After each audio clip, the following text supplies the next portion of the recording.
ข้อยถามตัวเองอยู่ตลอดว่าความสุขที่แท้จริงของคนเฮานั้นเป็นหยัง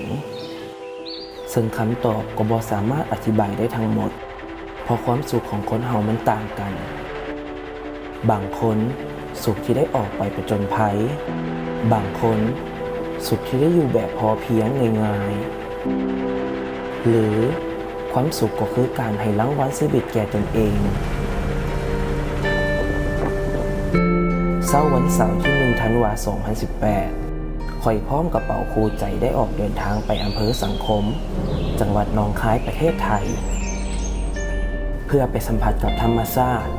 และหลีกหนีสังคมเมืองที่แสนวุ่นวาย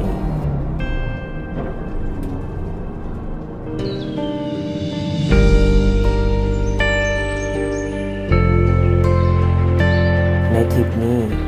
เป้าหมายของการเดินทางก็คือการไปเบิ่งทะเลหมอกที่มีจุดชมวิวทั้งภูห้วยอีสันและสามารถแนมเห็นวิวที่สวยงามของประเทศลาวได้อย่างสมบูรณ์แบบที่สุดข้อยต้องตื่นแต่ 4 โมงเช้า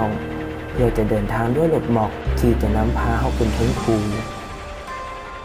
บอกได้เลยว่าข้างทางแม่นมีเหวและหวาดเสียวพอสมควรเมื่อขึ้นไปฮอดแล้วภาพที่เห็นมันถือว่าคุ้มค่าหลาย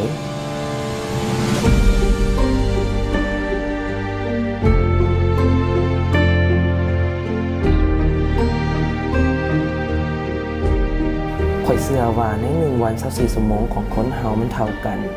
ต่างแต่ว่าเฮาจะบริหารเวลาให้มันมีคุณค่าแนวใด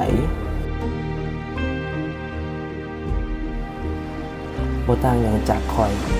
การให้เวลากับตนเองและการแบ่งเวลาก็คือการออกไปเที่ยวในเวลาที่เหมาะสมเพราะสุดท้ายแล้วการออกไปเที่ยวในสถานที่ใหม่ๆก็คือการเปิดโลกใบใหม่ให้เฮาได้เรียนรู้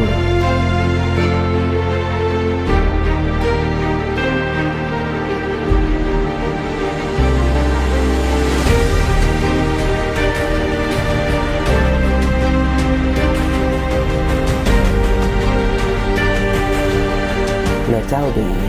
เคยถามตัวเองบ่ว่าความสุขที่แท้จริงของเจ้าแม่นหยัง